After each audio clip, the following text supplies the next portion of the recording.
As comunidades dos 3 povos indígenas que vivem aqui em Santa Catarina estão um pouco preocupadas, né, com a disseminação do novo coronavírus. São quase 20 mil pessoas vivendo em terras indígenas. A gente vai ver como é que está essa situação agora.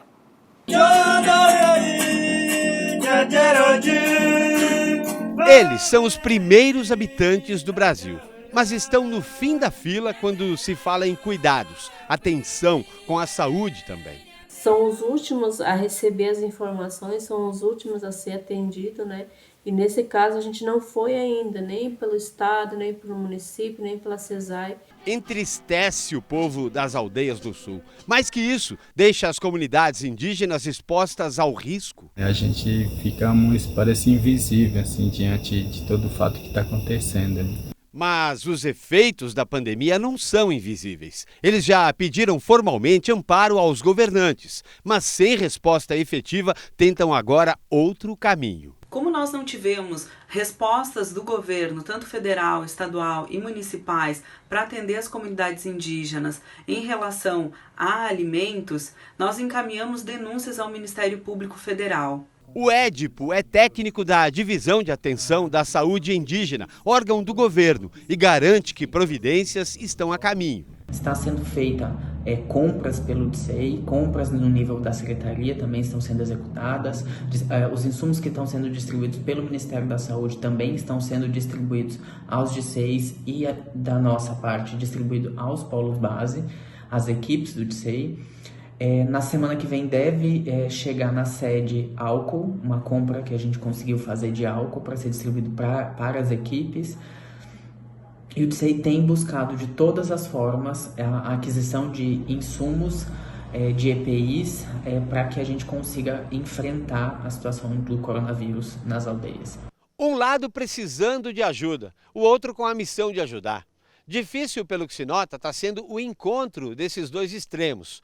Muito provavelmente, segundo representantes de comunidades indígenas, por conta da burocracia de órgãos públicos em liberar o que é necessário para evitar o avanço do coronavírus.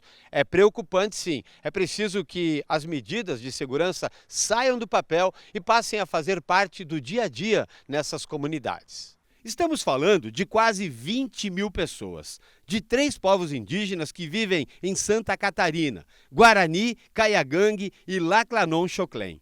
Nenhuma das comunidades se manifestou com casos suspeitos até então, mas o perigo está batendo a porta, diz a Eunice, ou a Queretiu, como é chamada na aldeia em que é líder, no Morro dos Cavalos, no município de Palhoça. Desde o início a gente já vem falando dessa preocupação que se um indígena na aldeia pegar o Covid-19, toda a aldeia vai estar contaminada. Então, para nós é muito, muito preocupante isso, né? Porque a gente não tem esses testes rápidos, a gente não recebeu ainda o material, né, de segurança da CESAI, por exemplo, a luva, a máscara, né, que a gente precisa para essas equipes que precisam sair para fora das aldeias para fazer as compras no mercado, comprar na farmácia. A preocupação do cacique Marcos, ou em Tupi-Guarani, Caraú, Ticopé, tem a ver também com o desabastecimento de alimentos, já que os indígenas estão impedidos de sair para vender o artesanato,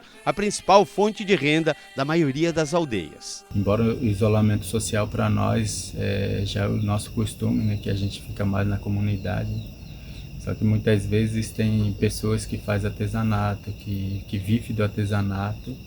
Tem pessoas que trabalham na diária também, né, que ficou restrito agora por conta desse vírus, coronavírus, né? E por isso não estão saindo, né? Em algumas comunidades, é verdade, foram entregues cestas básicas. Nessa aldeia, em Araquari, norte do estado, voluntários confeccionaram máscaras e levaram à comunidade indígena. Mas é pouco ainda diante da necessidade e pela dimensão do problema. E nós estamos mobilizando campanhas, né? Sempre mobilizando campanhas para que a gente possa fazer esse atendimento, né, de todas as comunidades, dessas famílias, né, inclusive essas que não têm renda. As doações também podem ser feitas através do site do Doa Lá para a Frente Indígena Indigenista de Combate ao Coronavírus da Região Sul. Qualquer valor é bem-vindo. Sua contribuição é necessária nesse momento.